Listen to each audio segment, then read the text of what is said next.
Captain Jake Morrison stood on the bridge of the Aurora and watched the stars through the main window. His ship was humanity's newest vessel, built to show the galaxy that Earth belonged among the stars. For 3 years, humans had been members of the Galactic Council. Now they were finally invited to the Grand Assembly on Nexus Prime. The message had arrived 2 weeks ago. Morrison read it again on his tablet.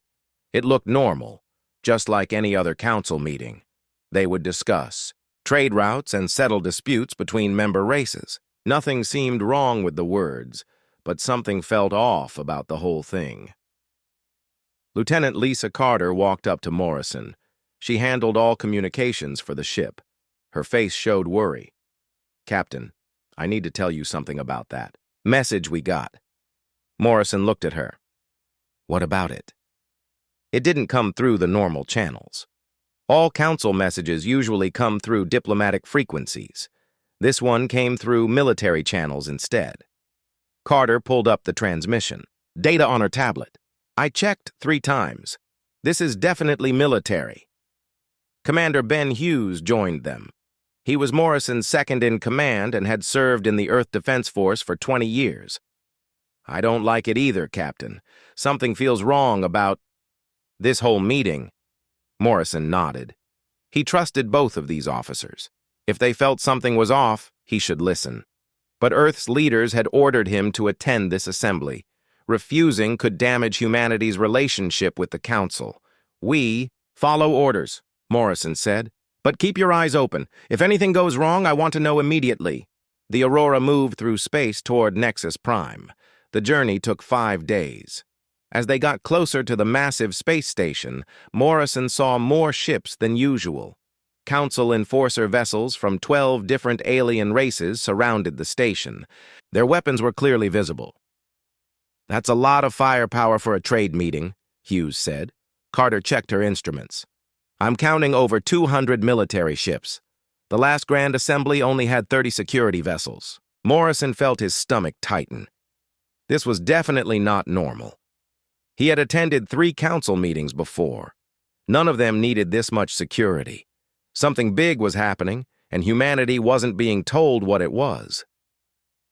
The space station. Nexus Prime was huge. It could hold 1 million people from different worlds. The station had meeting rooms, living areas, shops, and everything needed for galactic diplomacy. Morrison had always thought it was beautiful. Today it looked threatening. "Aurora, this is Nexus Control," came a voice through the speakers. "You are directed to Docking Bay 77 Alpha." Carter frowned. "Captain, that's not our usual bay. 77 Alpha is in the restricted military section. Tell them we're supposed to dock at the diplomatic bays," Morrison ordered. Carter spoke into her microphone. After a moment, she shook her head. "They say all diplomatic bays are full. Military section only." Morrison didn't believe that. The diplomatic section had 50 bays. It was never full, but arguing with traffic control would only make things worse. "Take us to 77 Alpha." The Aurora docked with a loud clang. Morrison could see armed guards waiting outside through the airlock window. These weren't the usual ceremonial guards. These soldiers carried real weapons and looked ready to use them. Ambassador Kate Williams was supposed to meet them at the dock. She had arrived earlier on a civilian transport ship. Williams had been Earth's representative to the Council for 2 years. She worked hard to build good relationships with the alien races. Morrison respected her dedication, but Williams wasn't at the docking bay. Only soldiers waited for them. A tall alien in Council uniform approached as Morrison stepped off his ship. The creature had blue skin and 4 arms. Morrison recognized the uniform of a Council security chief. "Captain Morrison, I am Chief Velcrone. You and your crew will be escorted to temporary quarters. Ambassador Williams is already in the Council chamber." "I usually escort Ambassador Williams to important meetings," Morrison said. "It's part of my duties." "Not today. Council security will handle all arrangements. Your crew will remain in quarters until the assembly ends." Morrison didn't like being separated from Williams. His job was to protect Earth's diplomatic mission. How could he do that if he couldn't even see the ambassador? "I need to speak with Ambassador Williams before the meeting starts," Morrison said firmly. "That is not possible. The assembly begins in 1 hour. Come with me." The alien guards surrounded Morrison and his crew. They weren't exactly prisoners, but they couldn't leave either. Morrison caught Hughes's eye and nodded slightly. His commander understood. Something was very wrong here. The quarters they were given were nice but felt like cells. The doors locked from the outside. The windows showed only empty space. Morrison tried calling Williams on his communicator, but the signal was blocked. "Captain," Carter whispered, "I managed to tap into the station's communication system for a few seconds before they cut us off. I heard part of a transmission." "What did you hear?" Someone said the words "human problem" and "final solution." "I couldn't get more before the signal died." Morrison felt cold. Those words didn't sound like they were planning a friendly meeting.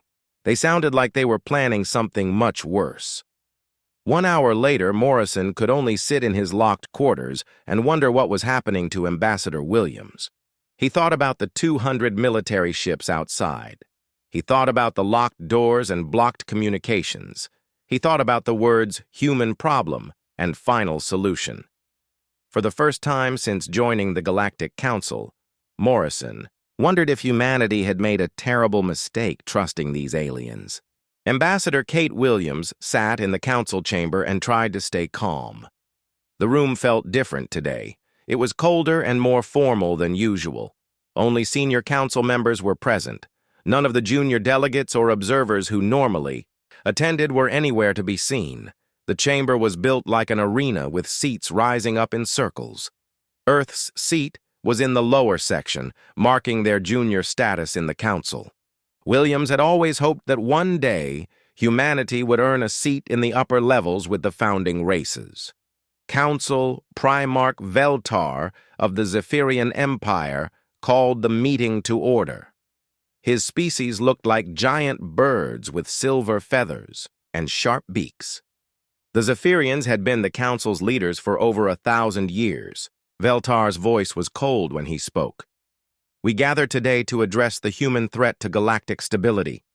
Williams felt like someone had hit her in the stomach. Threat? What threat? She started to stand up, but 2 guards moved closer to her. "Seat." She remained sitting but raised her hand to speak. "Primarch Veltar, I don't understand. What threat are you talking about?" Instead of answering, Veltar activated a large holographic display above the chamber floor. Images of Earth appeared, showing cities, spaceports, and military bases. Then the display showed human colonies on other worlds. "Observe the evidence," Veltar said. "In 50 years, humans have gone from a single planet to 27 colonies. Your species spreads across the galaxy like a disease." Williams stood up despite the guards. "Those are legal colonies. We followed all council regulations. Every settlement was approved by the proper authorities." Councillor Thren of the Aquatic Dominion spoke next. His people lived in water and wore special suits to breathe air. Legal, perhaps, but concerning. "Humans reproduce too quickly.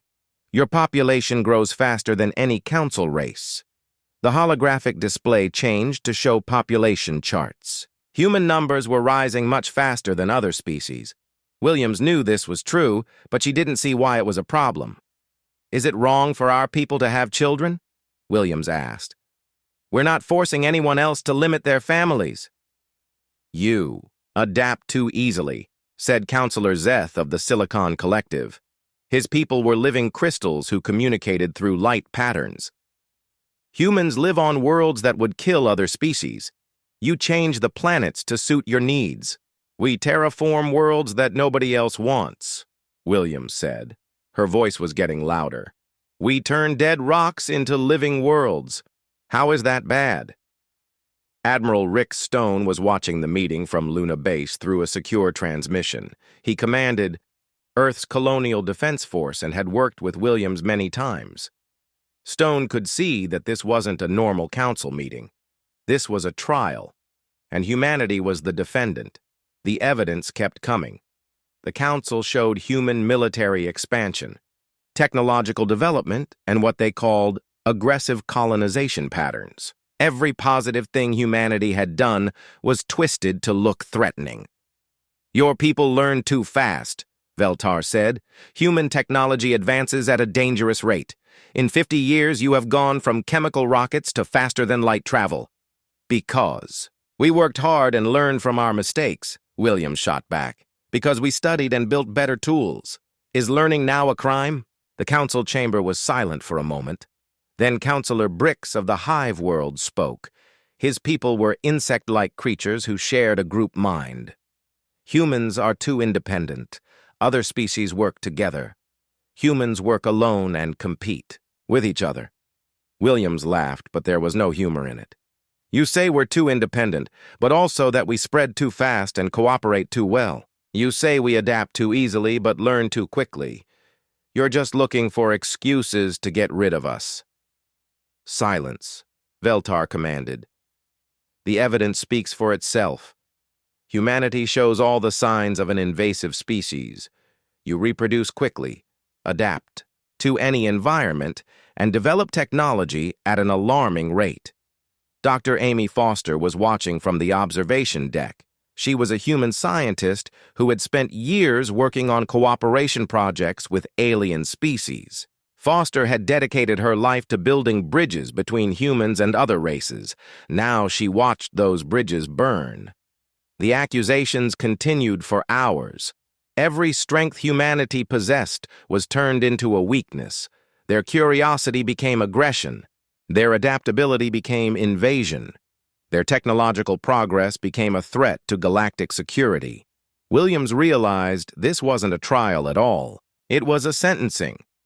The Council had already decided what to do with humanity. This meeting was just for show. "You've already made up your minds," Williams said. "Nothing I say will change anything." Veltar's feathers ruffled, which Williams knew meant satisfaction. "The Council has indeed reached a decision. After careful consideration, we have determined that humanity poses a fundamental threat to galactic peace. Therefore," continued Councillor Thren, "humanity's probationary membership in the Galactic Council is hereby terminated." Williams felt the words like physical blows. 3 years of work destroyed in a single sentence. But Veltar wasn't finished. "Furthermore, a complete blockade of human space will begin immediately. All human vessels outside Earth's solar system will be impounded. Any human found in Council space after the deadline will be arrested." "You're caging us," Williams said quietly. "You're putting humanity in a box and throwing away the key." "Are protecting the galaxy from a dangerous species," Veltar replied. "Your isolation is necessary for galactic security." Williams looked around the chamber at the alien faces. Some looked satisfied. Others seemed uncomfortable, but said nothing. A few wouldn't even meet her eyes. "This is wrong," Williams said, her voice carrying to every corner of the chamber. "We came to you in peace. We offered friendship and cooperation, and you respond with fear and hatred." "The Council has spoken," Veltar said. "You have 72 hours to remove all human personnel from Council space. After that, any human vessel will be destroyed without warning." Williams sat down heavily in her seat. Her life's work was finished. The dream of humanity joining the galactic community was dead. Earth would be alone again, cut off from the stars they had worked so hard to reach. As the Council members filed out of the chamber, Williams remained in her seat. She thought about Captain Morrison and his crew, locked away somewhere on the station. She thought about Admiral Stone and the Defense Forces back home. She thought about the millions of humans living on colonies that would soon be cut off from Earth. The Galactic Council had just made the biggest mistake in their history. They thought they were solving a problem. Instead, they had just created one. Admiral Rick Stone slammed his fist on the conference table at Luna Base.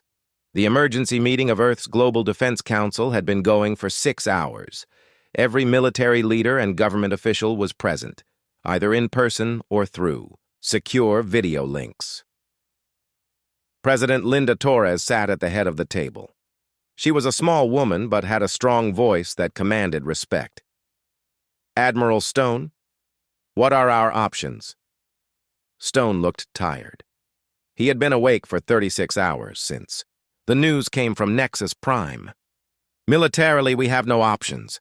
The alien fleets outnumber us 50-1. They have better weapons and better shields. If we fight now, humanity loses. What about our colonies? Asked General Mary Price, head of colonial operations. We have over 2 million people living outside the solar system. They're trapped, Stone said quietly. Some colonies might be able to hide for a while, but eventually the Council will find them all. President Torres rubbed her temples. She looked older than her 60 years. Is there any way to negotiate? Any chance they might change their minds? Dr. Carl Johnson, Earth's top physicist, shook his head. I analyzed the Council's decision. This wasn't made in anger or fear. They planned this for months, maybe years. They've been studying us, waiting for an excuse. Then we need to send a message, Torres said. One final attempt to make them understand what they're doing. Stone nodded. Captain Morrison volunteered to carry our response back to Nexus Prime. He knows it's probably a one-way trip. What will our message say?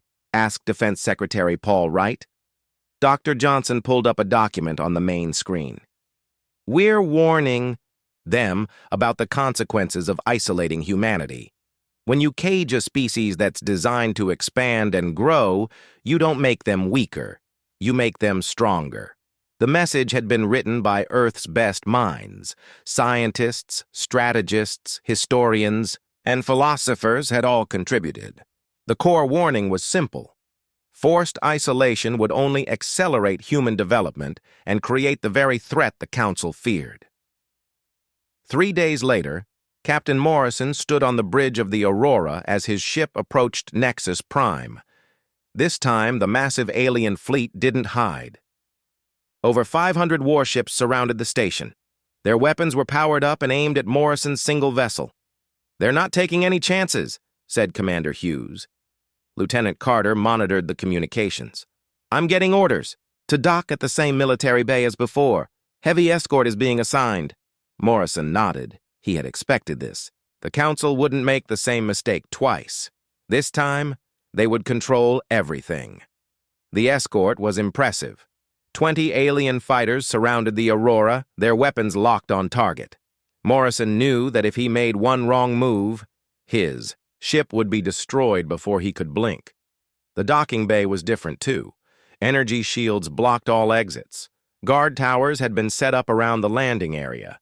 The message was clear. Morrison was not a guest this time. He was a prisoner, delivering his own death warrant. Ambassador Williams was waiting in the docking bay under heavy guard. She looked tired, but unbroken. Morrison was relieved to see her alive. Captain Morrison, she said formally, I'm glad you made it back safely. Ambassador Williams, are you all right? I'm fine, just eager to get this over with and go home. The Council chamber had been reconfigured since Morrison's last visit. Humanity's former seat had been removed. In its place were additional security measures. Energy barriers and guard posts surrounded the speaking area. Morrison walked to the center of the chamber carrying Earth's message. The alien council members looked down at him from their elevated seats. Some showed curiosity. Others showed open hostility. Most just looked bored, as if this was a waste of their time. Primarch Veltar spoke first. Captain Morrison, you carry humanity's response to our decision? I do, Morrison replied. He activated a small device that projected Earth's message as both text and audio.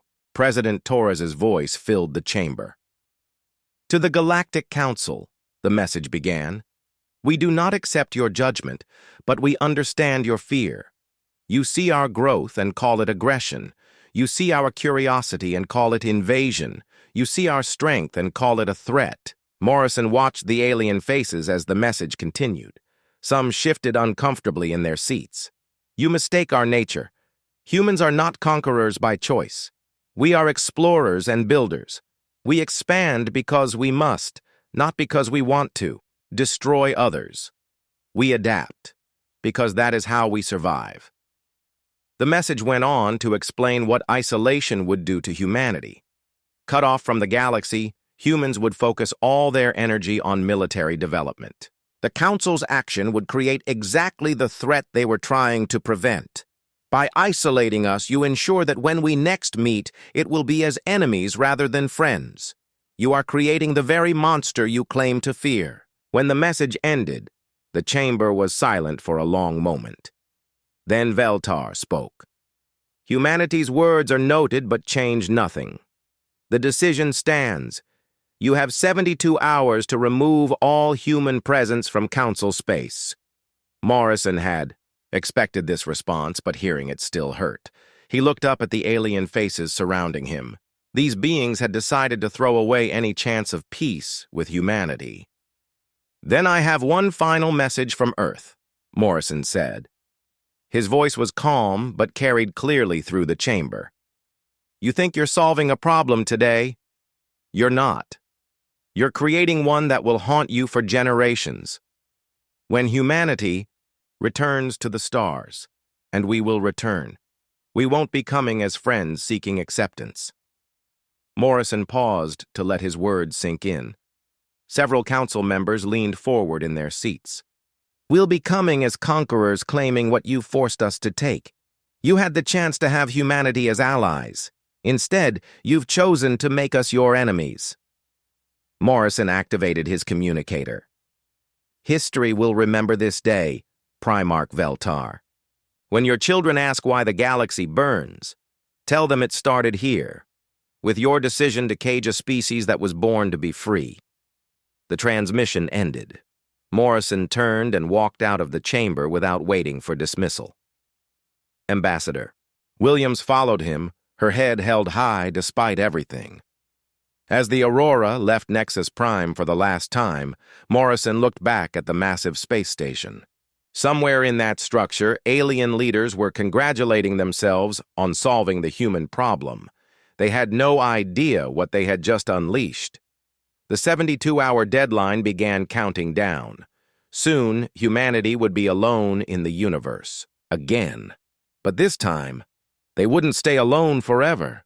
This time, they would be coming back. Commander Steve Walsh stood on the bridge of New Angeles Station and watched the alien fleet approach. The station was humanity's farthest outpost, 300 light-years from Earth. For 5 years, it had been home to 10,000 human colonists and their families. "How many ships?" Walsh asked his tactical officer. 47 vessels, sir. All heavy cruisers or larger. They're not here to negotiate."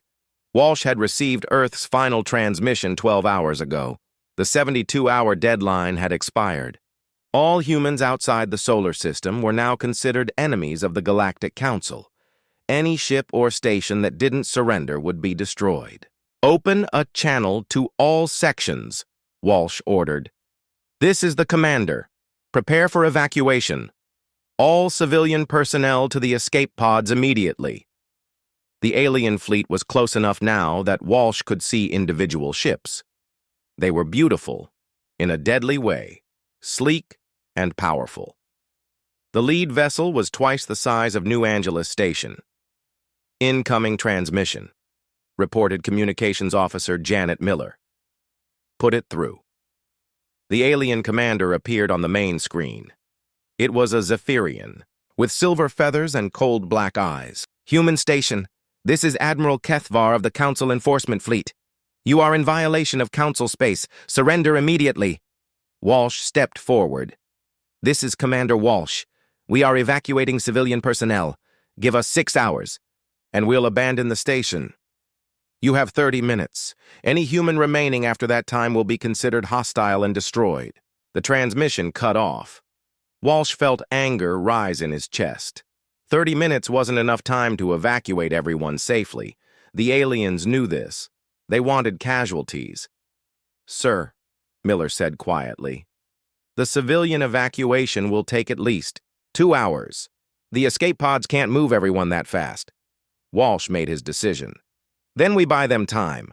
All security personnel to defensive positions. Prepare to engage the enemy. Lieutenant Bob Harris, the station's security chief, looked shocked. Sir, we can't fight that fleet.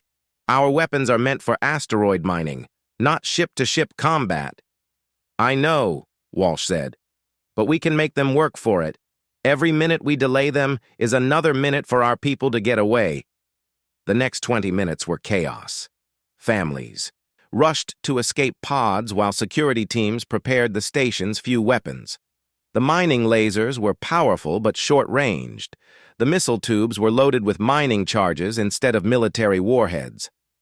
When the alien ships opened fire, New Angeles Station shook like a tree in a storm. The shields held for the first few hits, but Walsh knew they wouldn't last long. Return fire, Walsh ordered. Target their lead ship. The mining lasers reached out across space and struck the alien cruiser. To Walsh's surprise, the beams actually damaged the enemy shields. The aliens had been expecting easy targets, not resistance. For 30 minutes, the small human outpost fought back against overwhelming odds. They couldn't win, but they could make the aliens pay for their victory. 3 alien ships took damage before the station's weapons were finally destroyed. When the end came, Walsh was alone on the bridge. The last escape pod had launched 5 minutes earlier, carrying the remaining civilians to safety. The station's life support was failing, and fires burned in a dozen sections. Walsh activated the emergency transmitter one last time. This is New Angeles Station to Earth Control. The aliens are here. We held them off as long as we could. Tell Earth we held the line. The station exploded in a ball of fire and metal. Commander Walsh and his final message were lost in the destruction. Similar scenes played out across human space over the following months. Colony after colony was destroyed or captured. Ships trying to return to Earth were hunted down and destroyed.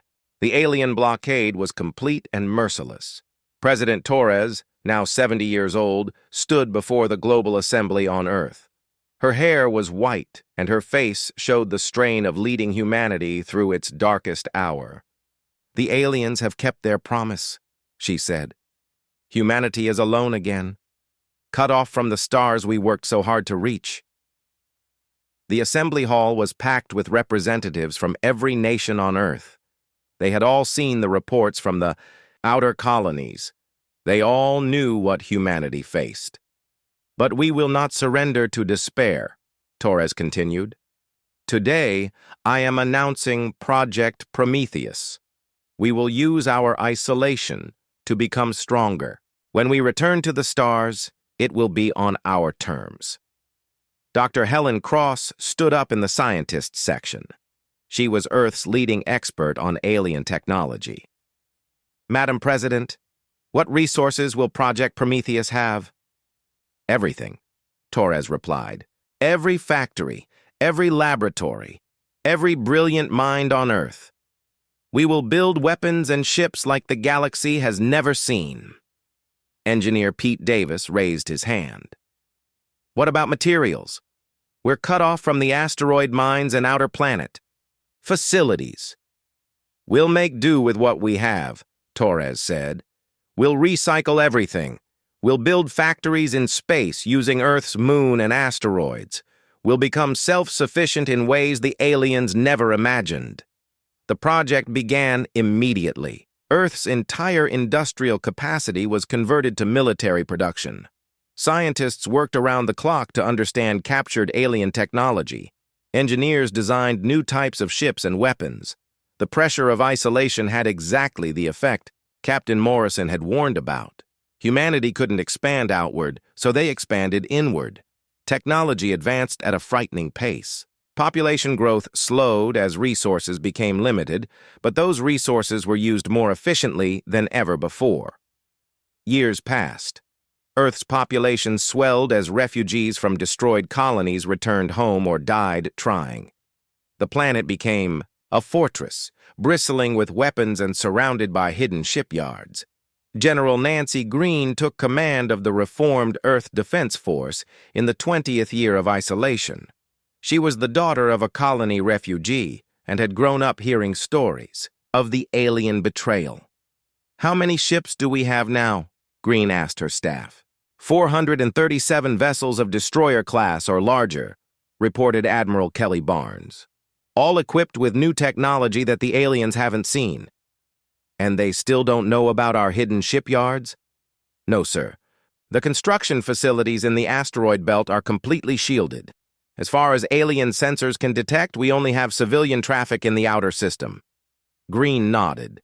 Earth had learned to be sneaky during its isolation. Every ship was hidden, every weapon was concealed. The aliens thought they were watching a defeated and contained species. They had no idea what humanity was really building. The breakthrough came in the 40th year. Dr. Cross, now an old woman, finally cracked the secret of alien faster-than-light communication. For the first time in decades, humanity could see beyond their prison walls. What they saw horrified them. Captain Roy Allen commanded the Deep Space Monitoring Station Watchtower, hidden in the outer edge of the solar system. His sensors were picking up massive fleet movements throughout the galaxy. "Ma'am," Allen reported to General Greene, "we're detecting over 10,000 alien ships moving toward our sector. This isn't a patrol or a reinforcement. This is an invasion fleet." Greene felt cold. "How long until they arrive?" 6 months, maybe less. They're not hiding their approach. They want us to see them coming. Greene understood immediately. The Galactic Council wasn't satisfied with isolation anymore. They had decided that humanity needed to be eliminated completely. The final solution was on its way. But the aliens had made one critical mistake. They thought 40 years of isolation had made humanity weaker. They were about to learn how wrong they were. Admiral Jack Sullivan stood in the command center of the battleship Retribution and watched the fleet prepare for launch. 50 years had passed since the Galactic Council had betrayed humanity. Today, that betrayal would finally be answered. Sullivan was the grandson of Admiral Rick Stone, who had overseen the early years of Earth's isolation. The family tradition of military service had continued through the dark decades when humanity was caged like animals. "Fleet status report," Sullivan ordered. Captain Kelly Barnes, now his second in command, pulled up the tactical display. 200 ships ready for immediate departure. Another 300 will follow in the second wave. All vessels are equipped with new technology that the aliens have never encountered. The ships surrounding Earth were unlike anything the galaxy had seen before. Sleek and deadly, they incorporated 50 years of forced innovation. Humanity had taken every piece of alien technology they could study and improved it. "Long-range sensors show the alien invasion fleet is 3 days out," reported Communications Officer Lisa Peters. "Over 8,000 vessels. They're not even trying to hide." Sullivan smiled grimly. The aliens thought they were coming to destroy a broken and helpless species. They had no idea what was waiting for them. "Signal the fleet. Operation Homecoming begins now." The first human ships to leave the solar system in 50 years moved like ghosts through space. Their new stealth technology made them invisible to alien sensors. By the time the Council forces detected them, it would be too late. The first engagement took place at the former colony of New Terra. The world had been occupied by alien forces for decades, turned into a military base to watch for human activity. The garrison was caught completely off guard when human ships appeared without warning. Captain Roy Mitchell commanded the destroyer Phoenix in the attack. His ship's new weapons tore through alien shields like paper. The technology gap that once favored the Council had completely reversed. "Alien ships are trying to surrender," reported his tactical officer. "No mercy," Mitchell replied. "They didn't show mercy to our colonists 50 years ago." The battle lasted less than an hour. Every alien ship was destroyed. Not one human vessel was even damaged. The Phoenix broadcast a message to the surviving alien ground forces. Leave this world in 24 hours or share the fate of your fleet. News of human ships in deep space spread panic through the Galactic Council. Emergency sessions were called on a dozen worlds. The same species that had once confidently voted to cage humanity now trembled at reports of human warships appearing. Throughout the galaxy, Primarch Veltar, now ancient and barely able to fly, convened an emergency session on Nexus Prime. The council chamber where humanity had been condemned 50 years ago buzzed with fear and confusion. "How is this possible?" demanded Councillor Thren. "Our sensors showed no human activity beyond their solar system." "They've been building in secret," replied Intelligence Chief Mordan. "Our monitoring was focused on preventing ships from leaving Earth. We never considered they might be building inside their own system." Veltar's feathers were gray with age and worry. "How many ships do they have?" "Unknown. But every engagement so far has ended in complete human victory. Our technology appears to be inferior to theirs now." The irony was not lost on the council members. They had isolated humanity to prevent them from becoming a threat. Instead, they had given humans 50 years to develop weapons and tactics specifically designed to fight council forces. Admiral Lisa Carter, now in command of the human Second Fleet, led the assault on the Zephyrian home system. She was the same Lisa Carter who had served under Captain Morrison on the Aurora 50 years ago. The scared young communications officer had become humanity's most feared military commander. "Signal the Zephyrian Defense Fleet," Carter ordered. "Tell them they have one chance to surrender." The alien response was immediate and predictable. The Zephyrians had ruled the galaxy for 1,000 years. They would not surrender to humans without a fight. The battle was magnificent and terrible. Hundreds of ships fought among the moons of the Zephyrian homeworld. Energy beams and missiles filled the void between the planets. But the outcome was never in doubt. Human ships moved faster, hit harder, and survived longer than their alien opponents. 50 years of isolation had forged humanity into a weapon of incredible efficiency. Every tactical mistake the Council forces made had been studied and countered. When the Zephyrian defense fleet was destroyed, Carter's ships moved toward the homeworld itself, the planet that had been the capital of galactic civilization for centuries now faced bombardment from the very species it had tried to eliminate. "Admiral," reported Captain Dan Foster, "we're receiving surrender transmissions from the planetary government." Carter thought about Commander Walsh and New Angeles Station. She thought about the thousands of humans who had died during the isolation. She thought about 50 years of being treated like dangerous animals. "Accepted," she said finally. "But there will be conditions." The final confrontation took place where it all began, in the council chamber on Nexus Prime. Admiral Sullivan himself led the assault on the massive space station.